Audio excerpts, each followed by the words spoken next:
அபார கருணாசிந்தும் ஞானதம் சாந்தரூபிணம் ஸ்ரீச்சந்திரசேகரகுரும் பிரணமாமி முதான்வகம். ஸ்ரீ குருப்யோ நமக. கருணை கடலாம் காஞ்சி மகாபெரிவா அவர் நிகழ்த்தி காட்டி கொண்டிருக்கும் சில அனுகிரக விசேஷங்களையும் வைபவங்களையும் பார்த்து வருகிறோம். அந்த வரிசையில் இன்று எம்எஸ் அம்மா எப்போதும் பெரிவாளை பார்க்க அடிக்கடி தரிசனத்துக்கு வருவா. ஏன்னா அவள் பெரிவாளுடைய அத்தியந்த பக்தை. பெரிவான்னா உயிர் அவளுக்கு.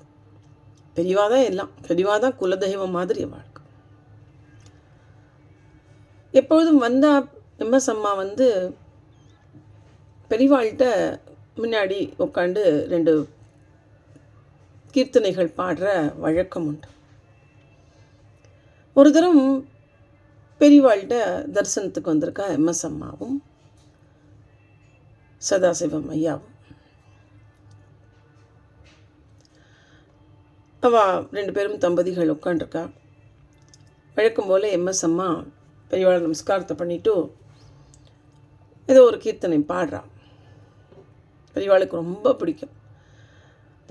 பெரிவாளுக்கு ஜென்ரலாகவே கர்நாடிக் மியூசிக்கு, இந்த பரதநாட்டியம், இந்த கலைகள்லாம் ரொம்ப ஆர்வம், பிடிக்கும். அதே மாதிரி அதுவும் எம்எஸ் அம்மா பாடினா ரொம்ப பிடிக்கும். பெரிவாளுக்கு ரசித்து கேட்டுருப்பா.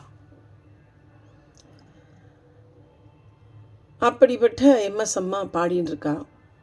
திடீர்னு பெரிவா கேட்டுட்டே இருந்த பெரிவா திடீர்னு இந்த பாட்டை நிறுத்துங்கோ அப்படின்றான். சொல்லிட்டும் எல்லோரும் இந்த இடத்த விட்டு காலி பண்ணுங்க. அந்த எல்லோரும் எம்எஸ் அம்மா மட்டும் பாடலை. எம்எஸ் அங்கே எல்லாம் பக்தாள்லாம் உட்காந்து பாட்டு கேட்டுருக்கா. எம்எஸ் சுப்புலக்ஷ்மி கச்சேரின்னா பாட்டு கேட்காம இருப்பாளா? எல்லோரும் ரசித்து கேட்டுருக்கா. எல்லோரும் அந்த இடத்த விட்டு போங்கன்றா. எம்எஸ் அம்மாவும் எழுந்து போயிடுறான். அந்த வெளியில் ஒரு இடம் மாதிரி இருக்குது, அது வெளியில் போய்ட்றான். ஏன் இப்படி சொன்னால் யாருக்கும் ஒன்றும் புரியலை. அணுக்க தொண்டர்களுக்கே புரியலை. திடீர்னு எம்எஸ் அம்மா பாடின்னு இருக்கா. திடீர்னு நிறுத்துங்கோ, பாட்டு நிறுத்துங்கோ, எல்லோரும் வெளியில் போங்க இந்த இடத்த விட்டுன்னு எதுக்கு பெரியவா சொன்னா? ஷாக்காக இருக்கும் இல்லையா? எப்பேற்பட்ட பாடகி, அவளை நிறுத்த சொல்லிட்டாளே பெரியவா. என்ன காரணம்? எம்எஸ் அம்மாவுக்குமே குழப்பம். நம்ம என்ன ஏதா தப்பா? அவ்வளோ வினயஸ்வரூபம்னா அம்மா இல்லையா?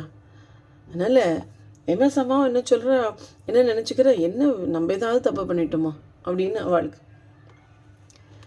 இப்படி எல்லாரும் குழம்பி கொண்டிருந்த நிலையில் பெரியவா என்ன சொல்கிறா, அந்த இடத்த நல்லா சாணி தெளித்து அலம்பி விடு, சாணி தெளித்து இது பண்ணி விடும் அப்படிங்கிறான். எதனால் எப்படி சொல்கிறா அப்படின்னு கேட்டதுக்கு சொன்னாலாம் பெரியவா. அதுக்கப்புறம் அந்த கூட்டத்தில் ஒருத்தர் தன் தாயாருக்கு சரியானபடி கடைசி ஈமகாரியங்கள்லாம் பண்ணாமல் உட்காண்டிருந்தார். யாரோ என்னமோ தெரியலை. ஒருவேளை இந்த 10 நாள் காரியத்துக்குள்ளேயே வீட்டு மடத்துக்குள்ளே உட்காண்டாரா, இல்லை அவர் தாயாருக்கு எந்த இதுவும் பண்ணலையோ, பண்ணாதவரோ தெரியலை. அந்த கூட்டத்துக்குள்ளே பெரியவா அவரை எப்படி கண்டுபிடிச்சுட்டாருன்னு தெரியல. அவர் அப்படி உட்காண்டிருக்கார். அதனால் இந்த இடமே தீட்டாப்பு எடுத்து இந்த இடத்துல நல்லா சாணி தெளிச்சு விடு, அப்புறமா எம்எஸ் பாடணும் அப்படின்னாலாம் பெரியவா. எப்படி ஒரு கூட்டத்துக்குள்ளே ஒருத்தர் அப்படி பண்ணாமல் உட்காண்டிருக்காருன்னு எப்படி கண்டுபிடிக்கிறார் பாருங்க. அதான் அந்த ஞான திருஷ்டிங்கிறது. பெரியவாளுக்கு முன்னாடி எதையுமே மறைக்க முடியாது.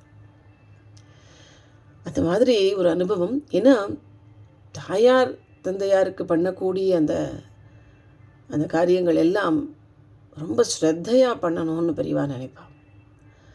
ஸ்ரத்தையாக பண்ணணும் அந்த காரியம். சரி, வருஷம் பண்ணுற வருஷாப்திகம் ஸ்ரார்த்தமும் சரி, ஸ்ரத்தையாக பண்ணணும்னு பெரியவா நினைப்பா. பித்ருக்கள் காரியத்தை அதுதான் முக்கியத்துவம் தரணும். மற்ற பண்டிகைகள்லாம் கூட அப்புறம் பண்ணிக்கலாம். பித்ருக்கள் காரியம்தான் முன்னாடி பண்ணணும் அப்படின்னு பெரியவா சொல்லுவாள். அது மாதிரி யாரோ ஒருவர் அப்படி உட்காண்டிருக்காராம். அதை எப்படியோ ஞான திருஷ்டியில் தெரிஞ்சுட்டுருக்கார். இந்த இடத்தையே அலம்பி விடு அப்படின்னாலாம் பெரியவா. அந்த மாதிரி ஒரு அனுபவம் நடந்தது. அதை பெரியவா அப்படி சொன்ன உடனே எல்லோரும் ஷாக் ஆகிட்டா.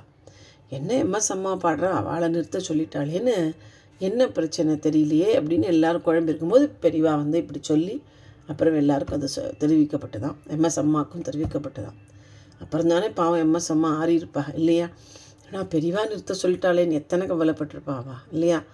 ஏன்னா அவள் அப்படி ஒரு அம்மாவே ரொம்ப ஒரு சாஃப்டான ஃப்ரெஜைல் பர்சன். இப்படி சொல்லிட்டா என்ன பாடுபட்டிருப்பா.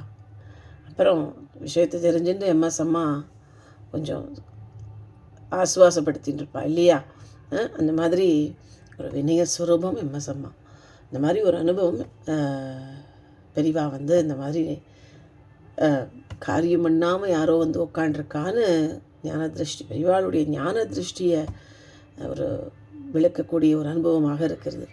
ஹரஹர சங்கரா ஜெய ஜெய சங்கரா, ஹரஹர சங்கரா ஜெய ஜெய சங்கரா. சந்திரசேகர பாகிமாம், சந்திரசேகர ரக்ஷமா.